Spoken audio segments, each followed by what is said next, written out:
sa banal na templo, purihin siya ng lahat ng tao. Pag-ibig niya ay walang hanggan, hanggang sa araw na to ng pagdiriwang.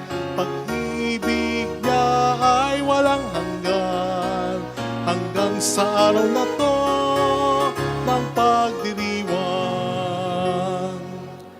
Sa ngalan ng Ama at ng Anak ng Espiritu Santo, Amen. sumainyo ang Panginoon. At sumaiyo rin. Ialay natin ang misang ito para sa karangalan ng mahal na Birhen ng Nazareth, upang tayo maging marapat sa misa, kaalinsabay ng ating mga kahilingan sa Panginoon. Halina't magsisimula tayo para sa ating mga kasalanan at pagkukulang. Tayo pong lahat, inaamin ko sa makapangyarihang Diyos at sa inyo mga kapatid, na lubha akong nagkasala sa isip, salita, sa gawa, at sa aking pagkukulang. Kaya sinasamo ko sa mahal na Birheng Maria, sa lahat ng mga anghel at mga banal, at sa inyo mga kapatid, na ako'y panalangin sa Panginoong ating Diyos. Kaawaan tayo na mapagmahal na Diyos, patawarin sa ating mga sala, at patnubayan hanggang sa buhay na walang hanggan. Amen. Panginoon, kaawaan mo kami. Panginoon, kaawaan mo kami. Kristo, kaawaan mo kami. Kristo, kaawaan mo kami. Panginoon, kaawaan mo kami. Panginoon, kaawaan mo kami.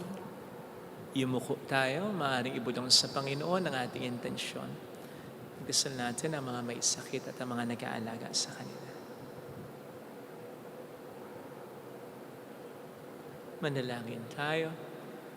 Ama naming makapangyarihan, ipagkaloob mong kami magkamit kailanman ng kalusugan at kagalingan sa aming katawan at kalooban, pakundangan sa pagdalangin ng laging bireng Santa Mariang Mahal. Kami naway mahango sa hapis sa kasalukuyan at makinabang sa kaluwalhatiang walang katapusan. Sa pamamagitan ni Jesucristo, kasama ng Espiritu Santo, magpa sa walang hanggan. Amen. Ang salita ng Diyos mula sa aklat ng Deuteronomio. Sinabi ni Moises sa mga tao, "Dinggin ninyo mga Israelita, ang Panginoon lamang ang Diyos. Ibigin ninyo siya ng buong puso, kaluluwa at lakas. Ang mga utos niya'y itanim ninyo sa inyong isip. Ituro ninyo ito sa inyong mga anak, sa loob at sa labas ng inyong tahanan, sa oras ng paggawa at pamamahinga, sa lahat ng lugar at sa lahat ng panahon. Ipulupot ninyo ito sa inyong mga kamay bilang tanda. Itali sa inyong noo, isulat sa mga hamba ng inyong mga pinto at tarangkahan. Kayo'y malapit ng dalhin ng Panginoon sa lupaing ipinangako niya sa inyong mga ninuno, sina Abraham, Isaac at Jacob. Maninirahan kayo sa malalaki at magagandang lungsod na hindi ninyo itinayo. Titira kayo sa mga tahanang husto sa lahat ng bagay, ngunit hindi ninyo pinaghirapan. Iinom kayo ng tubig na galing sa mga balong hindi ninyo hinukay. Mamimitas kayo ng mga ubas at mga ulibong hindi ninyo itinanim. Kung kayo'y naroon na at nananagana sa lahat ng bagay, huwag ninyong kalimutan ang Panginoon na nag-alis sa inyo sa bansang Ehipto. Magkaroon kayo ng takot sa Kanya, paglingkuran ninyo siya at mamumuhay kayo ng tapat. Ang salita ng Diyos. Salamat sa Diyos. Poong aking kalakasan, iniibig kitang tunay. Poong aking kalakasan, iniibig kitang tunay. O Panginoon kong aking kalakasan, minamahal kita ng tunay na tunay. Panginooy batong hindi matitibag, matibay kong muog at tagapagligtas. Poong aking kalakasan, iniibig kitang tunay. Diyos ko sa akin ay siyang nag-iingat, tagapagtanggol ko at aking kalasag. Sa iyo, Panginoon, ako'y tumatawag. Sa mga kaaway, ako'y iyong iligtas. Poong aking kalakasan, iniibig kitang tunay. Panginooy buhay, siya'y tagapagligtas. Matibay kong muog, purihin ang lahat. Sa piniling haring, dakilan tagumpay, ang kaloob ng Diyos sa kanyang hinirang. Poong aking kalakasan, iniibig kitang tunay.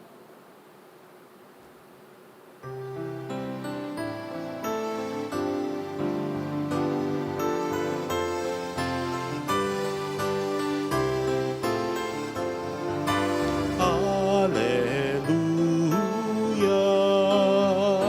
Hallelujah,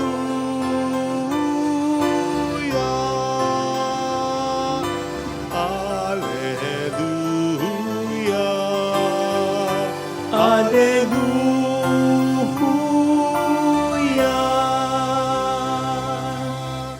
Sumainyo ang Panginoon, At sumaiyo rin. ang mabuting balita ng Panginoon ayon kay San Mateo. Papuri sa iyo, Panginoon. Noong panahong yon, lumapit ang isang lalaki, lumuhod sa harapan ni Jesus at ang sabi, "Ginoo, mahabag po kayo sa anak kong lalaki. Siya po'y himatayin at lubhang nahirapan kung sinusumpong, sapagkat madalas siyang mabuwal sa apoy o kay mahulog sa tubig. Dinala ko siya sa iyong mga alagad, ngunit hindi na mapagaling." Sumagot si Jesus, "Lahing walang pananampalataya at matigas ang ulo, hanggang kailan dapat akong manatiling kasama ninyo? Hanggang kailan ko kayo pagtitiisan? Dalhin niyo rito ang bata." Pinagwikaan ni Jesus ang demonyo at lumabas ito, at ang batay gumaling agad. Pagkatapos ay lumapit ang mga alagad kay Jesus at nagtanong nang walang ibang nakakarinig, "Bakit hindi po namin mapalayas ang demonyo?" Sumagot siya, "Dahil sa kaliitan ng inyong pananalig, sinasabi ko sa inyo, kung maging sinlaki man lamang ng butil ng mustasa ang inyong pananalig sa Diyos, masasabi ninyo sa bundok na ito, lumipat ka roon at lilipat ito. Walang bagay na hindi nyo mapangyayari." Mga kapatid, ang mabuting balita ng Panginoon. Pinupuri ka namin, Panginoong Heso Kristo. Welcome sa Our Lady of Lasal at Quasay Parish, kung saan ayos lang pong umiyak at samahan tayo ng mahal na ina sa pag-iyak at sa pagdarasal upang maging maayos ang lahat. Narinig po natin sa ating ebanghelyo ang pagsablay ng mga disipulo ni Kristo na palayasin ng demonyo sa batang inaalihan nito. Oh, it must be very frustrating sa mga alagad ni Kristo at very much frustrating din sa tatay ng batang ito. Sapagkat sino ba namang magulang ang magnanais makitang nahirapan ng anak niya? And then, sasablay ang mga taong inaasahan niya. Siguradong mas nalungkot siya, siguradong na-disappoint siya, pero tingnan po ninyo, siya nawala ng pag-asa. Mas lalong hindi siya lumayo sa mga disipulo, lalo na kay Kristo. Gayong alam niya na pinagkalooban ng kapangyarihan ni Kristo ang kanyang mga disipulo sapagkat maaaring alam din niya na nauna nang nakapagpalaya sa masamang espiritu ang mga ito. But then, pagdating sa anak niya, sumablay talaga sila. Ang maganda, hinanap niya si Kristo. Lumapit siya kay Kristo at idinulog mismo ang kanyang concern kay Kristo. Alam po ninyo, nitong nagdaang linggo lang, nagkaroon kami ng banal na pagsasanay, kaming mga pare dito sa Diocese of Malolos, at isa sa mga in-emphasize na topics ng aming facilitator, si Father Dennis, ay ang aming identity bilang pare. Ang aming identity bilang pare ay nire-represent namin si Kristo sa inyo. Not just in a sense na sinisimbolo namin, kundi sa pamamagitan talaga namin ay po pwede niyong maranasan at maramdaman si Kristo. Alam po ng Diyos na sa pamamagitan din ng tulong niya ay pinagsisikapan po namin maging karapat-dapat sa identity ito. Pero wag po sana niyong kakalimutan na kami ay tao ring tulad ninyo. Nagkakamali din kami at kung minsan kahit di namin sinasadya at kahit di namin gusto, kakasala at hindi namin meet ang expectation at ang pangangailangan ninyo. Sana po pag ganon, gayahan nyo rin po yung tatay nung batang inalihan ng demonyo sa Ebanghelyo. Sumablay man po kami. Huwag kayong lalayo ng simbahan. Mas hanapin at mas lapitan pa sana po ninyo ang ating Panginoong Heso Kristo. Meron po kasing iba sa inyo na kapag hindi gustong maghumili ang pare, ay hindi na magsisimba. Humilya po lang ba ang paraan upang ang Panginoon ay inyong maramdaman? Besides, ang misa ay tungkol lang po ba sa humilya? May iba naman sa inyo na dahil sa pagkakamali, kapalpakan ng pare, kahinaan ng pare, lumalayo na ng simbahan. Ang simbahan po ba ay tungkol sa pare lang?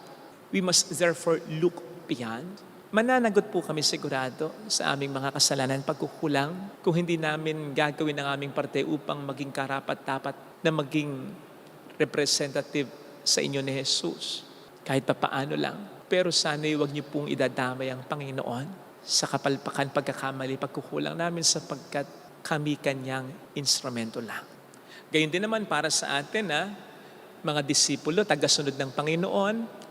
Hindi lamang po pare ito, pwedeng mga magulang ito, pwedeng mga superiors ito, pwedeng mga panganay na anak, pwedeng kahit sino na binigyan ng kapangyarihan ng Panginoon by virtue of our baptism na labanan ang anumang puwersa ng demonyo. Ang puwersa ng demonyo na nagpapahirap sa tao sa pamamagitan ng pagkakasakit nito, sa pamamagitan ng paghihirap ng tao, sa pamamagitan ng pagkakabahabahagi ng tao, ng pamilya, ng grupo ng tao, ng samahan ng tao, maging ang simbahan, sa pamamagitan ng pag-aaway-away, sa pamamagitan ng mga iba't ibang mga pangit na karanasan. Kung tayo nakikipaglaban para dyan sa ngalan ng ating Panginoon, pumalpak man tayo, magkamali man tayo, magkulang man tayo, huwag po tayong mag-alala sapagkat hindi tayo si Kristo.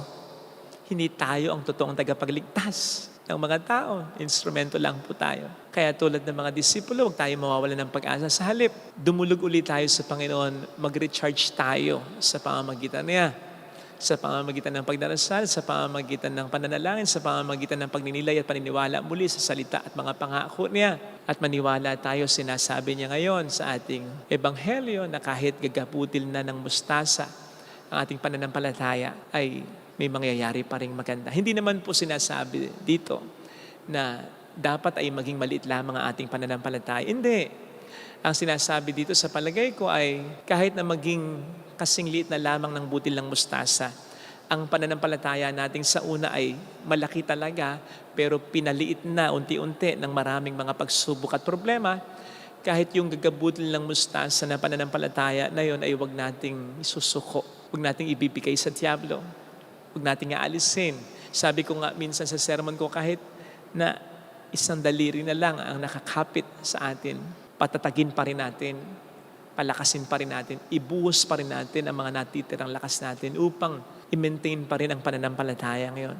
Sapagkat kahit gaano kaliit yung pananampalataya ngayon, ay pwede pa rin pagmulan ng milagro mula sa Panginoon.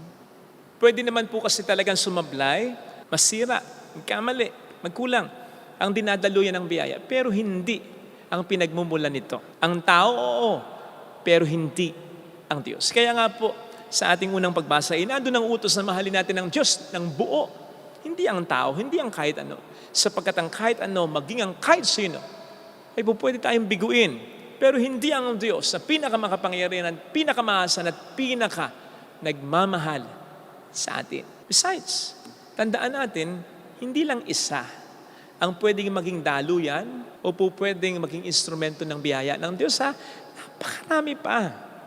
Kaya nga, nung kasagsagan ng ginagawa ang simbahan na ito, ay mayroong mga nagpahiwatig ng interest na magbigay ng malaking donation dito, provided na dapat gawin ko ito, ikasal ko yung anak nila, pumunta pa ako sa kanila sa okasyon na ganito, na hindi ko napagbigyan dahil napakaraming dapat na masaasikasuhin. Pero hindi ko ikinatakot yun. Dahil alam ko na mawala man sila, may ibang gagamitin ng Panginoon para maipatayo ang simbahan na ito. Kaya nga, ang pinakautang na loob po natin sa pagkapatayo ng simbahan na ito, hanggang ngayon sa mga pagpatayo ng mga kapili ang ating tinutulungan ay hindi naman talaga sa tao Hindi nakakabit sa tao, kundi talagang sa Diyos na pinagbulan ng lahat ng biyayang ito. Ito sana yung makita natin upang sumablay man ang isa o dalawa o kahit ilan pa ng mga daluyan ng mga biyaya na inaasahan natin ay huwag tayong mawala ng pag-asa sapagkat marami pang pwedeng gamitin ng Panginoon na maging daluyan ng kanyang pagkapala sa atin. Ito sana ang hiling nating biyaya sa pagdiriwang na ito. Ilagay natin ang ating kanang kamay sa tapat ng ating puso.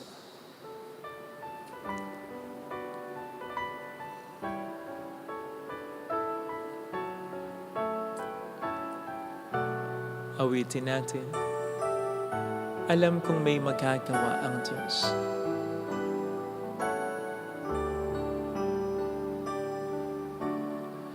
Alam kong may magagawa ang Diyos.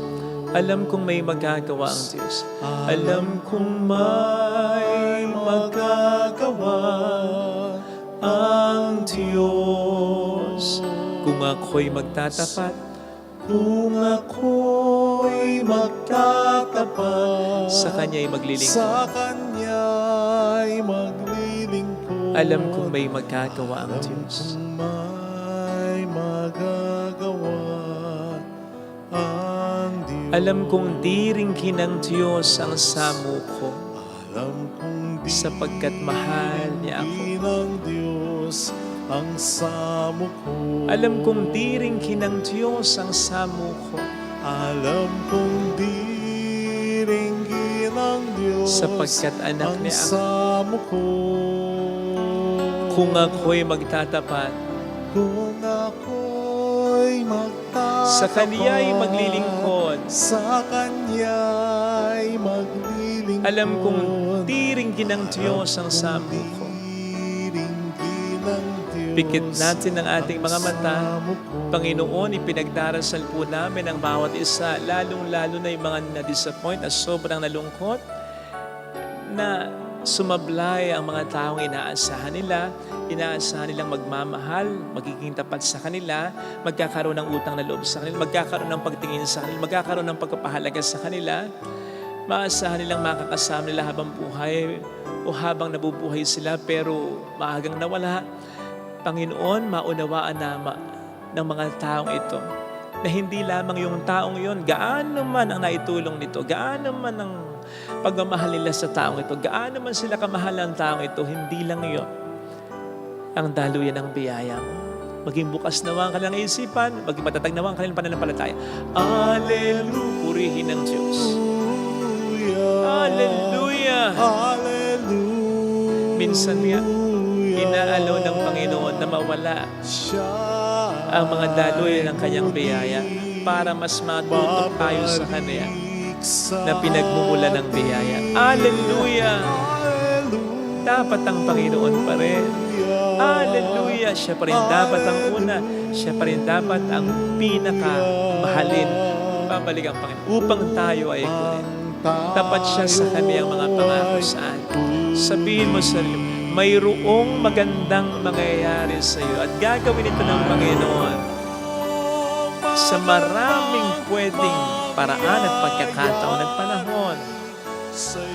Kung lalapit ka kay Jesus, hindi nga ba't ikaw gagawin mo ang lahat para sa minamahal mo? Ikapos pa nga ang kakayanan mo. Ang Diyos pa ba ang hindi gumawa ng lahat? Lahat in a sense na hindi naman lahat-lahat, kundi sumablay man ang isa na inaasahan maging daluyan ng iyong grasya. Marami siyang pwede pang gamiting iba. Lahat pwedeng i-maximize ng Panginoon upang makarating ang biyaya niya sa iyo. Papuri sa Ama at sa Anak at sa Espiritu Santo. Para nang sa unang-una, ngayon at magpakailanman, magpasawalang hanggan. Amen. Pag-aalay po.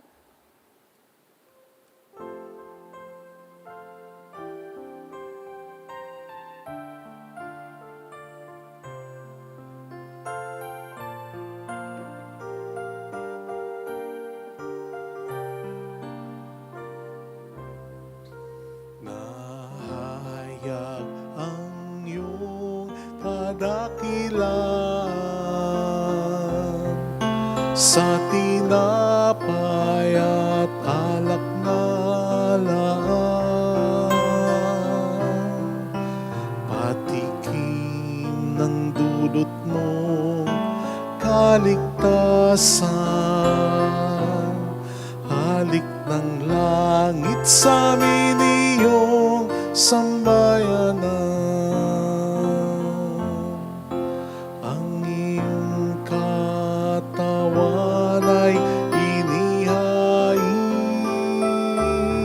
upang kami ay makapiling. Pagliligtas mo ngayoy inaalala, pasasalamat sa iyong dambana. Nahayag ang iyong kadakilan sa tinapay at alak na lahat. Patikim ng dulot mong kaligtasan. Halik ng langit sa amin iyong sambayanan. Manalangin tayo, pang ating handog ay maging kalugod-lugod sa Diyos amang makapangyarihan. Tanggapin nawa ng Panginoon itong paghahain sa iyong mga kamay, sa kapurihan niya at karangalan sa ating kapakinabangan at sa buong sambayanan niyang banal. Ama naming lumikha, ang iyong nagkatawang taong anak ay tumulong nawa sa aming ginagawa upang siya na iniluwal ni Maria nang di bumawas kundi lalo pang nagpagkanap sa pagkapirhen, ay magpagindapat na kalugdan mo ang aming paghahain sa ikapagkapatawad ng mga kasalanan namin, sapagkat siya ang Panginoong kasama mo at ng Espiritu Santo magpa sa walang hanggan. Amen. Sumainyo ang Panginoon. At sumaiyon, Itaas sa Diyos ang inyong puso at diwa. itinaas na namin sa Panginoon. Pasalamatan ng ating Panginoong Diyos. Marapat na siya ay pasalamatan. Ama naming makapangyarihan, tunay nga pong marapat na ikaw ay aming pasalamatan. Ngayong ang mahal na birhen ng Lazaret ay aming pinararangalan. Bukod mong pinagpalang maging ina ni Jesucristo, ang mahal na birheng nagpupuri at nagagalak sa iyo, ikaw ang gumawa ng tanang dakilang bagay, ikaw ang lumilingap sa lahat kailanman. Nilingap mo ang mahal na birhen bilang iyong abang alipin na iyong binigyan ng tungkuling kumalinga sa anak mong manunubos namin. Kaya kaisa ng mga anghel na nagsisiawit ng papuri sa iyo ng walang humpay sa kalangitan, kami nagbubunyi sa iyong kadakilaan. Santo, Santo, Santo, Panginoong Diyos ng mga hukbo, napupuno ang langit at lupa ng kadakilaan mo. Osana sa kaitaasan. Pinagpalang na paririto sa ngalan ng Panginoon. Osana sa kaitaasan. Ama naming banal, ikaw ang bukhal ng tanang kabanalan. Kaya't sa pamamagitan ng iyong Espiritu, gawin mo pong banal ang mga kaloob na ito upang para sa amin ay maging katawan at dugo ng aming Panginoong Jesucristo. Bago niya pinagtiis ang kusang loob na maging handog, hinawakan niya ang tinapay. Nasalamatan ka niya, pinaghati-hati niya iyon. Niabot sa kaniyang mga alagad at sinabi, tanggapin ninyong lahat ito at kanin. Ito ang aking katawan na ihahandog para sa inyo.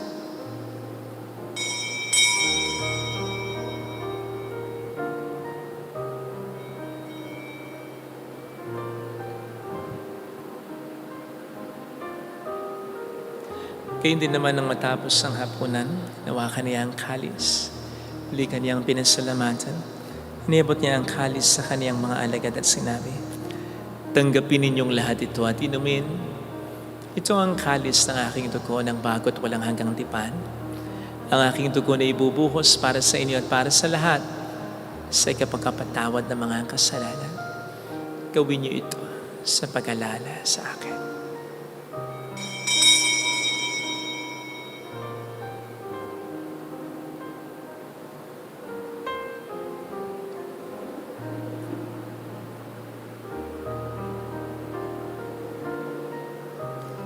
Ipagbunyi natin ang misteryo ng ating pananampalataya.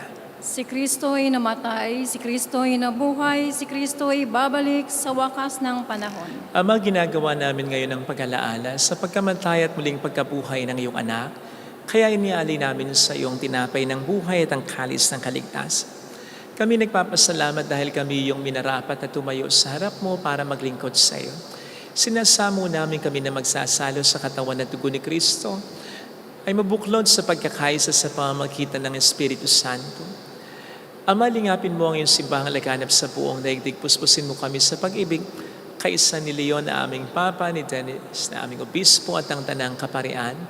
Alalahanin mo mga kapatid naming nahimlay na may pag-asang sila'y muling mabubuhay, lalo na po ang aming mga ipagdarasal. Saglit nating ipagdasal ang ating mga minamahal na yumaong. Kawaan mo sila at patuloyin sa iyong kaliwanagan. Kawaan mo at pagkingtapatin kaming lahat na makasalo sa iyong buhay na walang wakas, kaysa ang mahal na Birhen ng Lasalat, ang ina ng Diyos. Isanusay ang kabiyak ng kanyang puso lahat ng mga banal na namuhay dito sa daigdig ng kalugod-lugod sa iyo. May pagdiwang naman namin ang pagupuri sa ikararangal mo sa pamamagitan ng iyong anak na aming Panginoong Hesukristo. Sa pamamagitan ni Kristo, kasama niya at sa Kanya, ang lahat ng parangal, papuri ay sa iyo, Diyos amang makapangyarihan, kasamang Espiritu Santo, magpasawalang hanggan.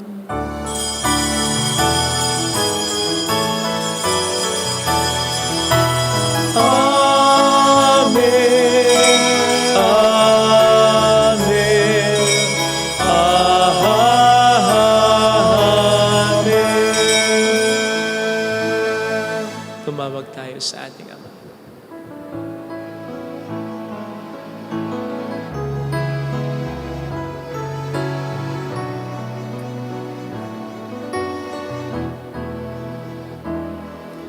Ama namin, sumasalangit ka, sambahin ang ngalan mo, mapasamin ang kaharian mo, sundin ang loob mo dito sa lupa para nang sa langit. Bigyan mo kami ngayon ng aming kakanin sa araw-araw, at patawarin mo kami sa aming mga sala, para ng pagpapatawad namin sa nagkakasala sa amin.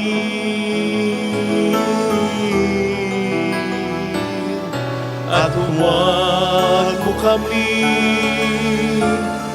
ipahintulot sa tukso, at ihadya mo kami sa lahat ng masama.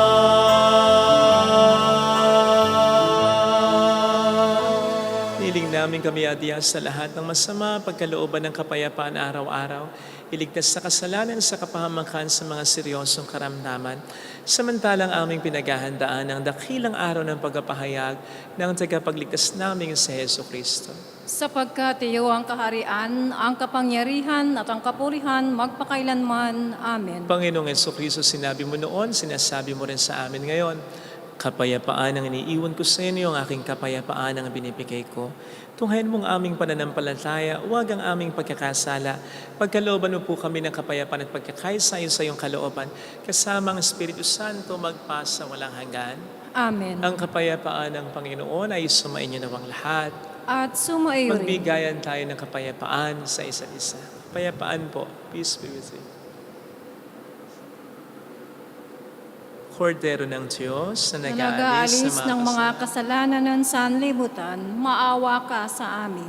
Kordero ng Diyos na nag-aalis ng mga kasalanan ng sanlibutan, maawa ka sa amin. Kordero ng Diyos na nag-aalis ng mga kasalanan ng sanlibutan, ipagkaloob mo sa amin ang kapayapaan. Narito sa harap natin ang Panginoon ng ating buhay at kaligtasan. Mapalad tayong inaanyayahan.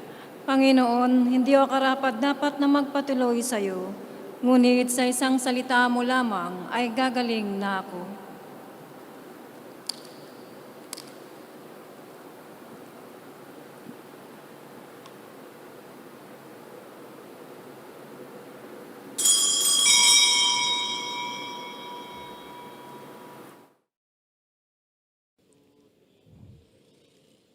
Panalangin para sa espiritual na pakikinabang. Panginoon, ako ay naniniwala na ikaw ay nasa kabanal-banalang sakramento. Iniibig kita ng higit sa lahat at ninanasa kong tanggapin ka sa aking kaluluwa. Sapagkat sa mga sandaling ito, hindi kita matatanggap sa sakramento. Tumuloy ka sa espiritu sa aking puso. Niyayakap kita na para bang naririto ka na. Inaalay ko ng buong buo ang aking sarili sa iyo. Huwag mong hayaang mawalay ako sa iyo. Amen.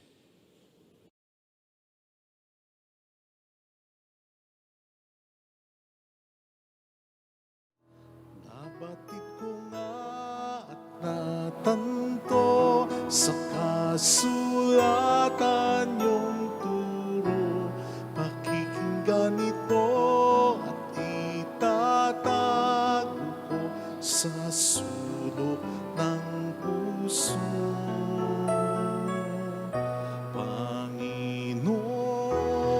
Panginoon, narito ako,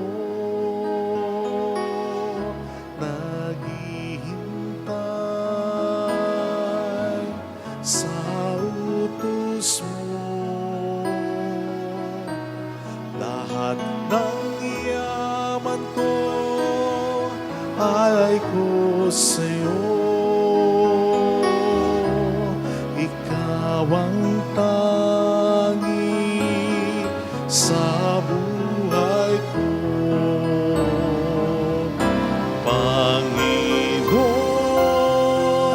Panginoon, narito ako, naghihintay sa utos mo. Lahat ng yaman ko, alay ko sa'yo.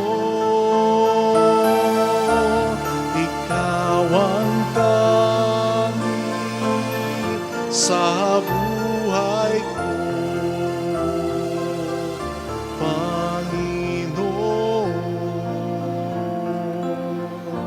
narito ako. Manalangin tayo. Ama naming mapagmahal, sa pagkasalo namin sa banal na pakikinabang, ang iyong kagandahang loob ay aming hinihiling upang ang pagpaparangal namin sa mahal na piran at pagtulad namin sa Kanya ay magpagindapat na aming paglingkuran ang pagganap sa kaloob mong kaligtasan. Sa pamamagitan ni Jesucristo, kasama ng Espiritu Santo, magpasa walang hanggan.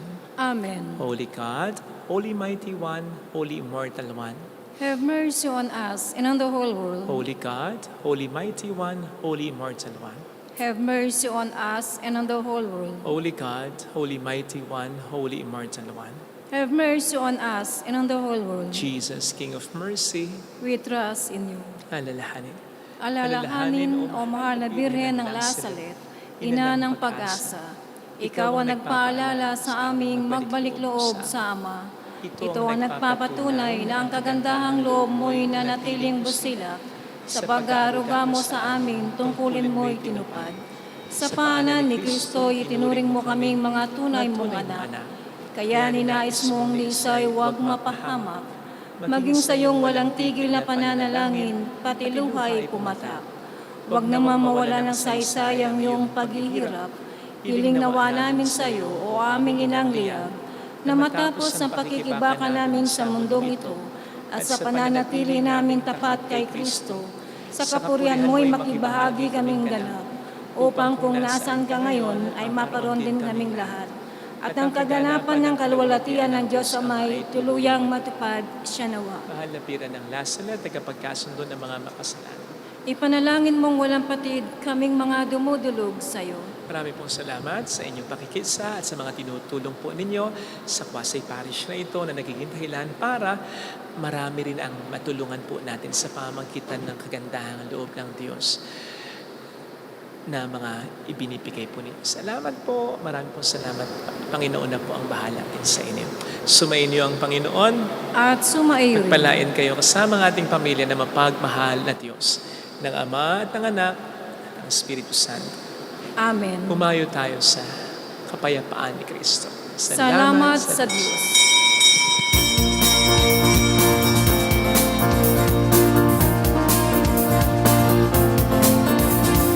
Mary, Mother of the Lord, hear the prayer we sing to you. Let your tears sip in our minds and hearts, as once they fell at last and tell your people how to live again. Tell your people how to sing again. Tell your people how to dance again. Tell your people how to pray again. Mary, Mother of the Lord, hear the prayer we sing to you.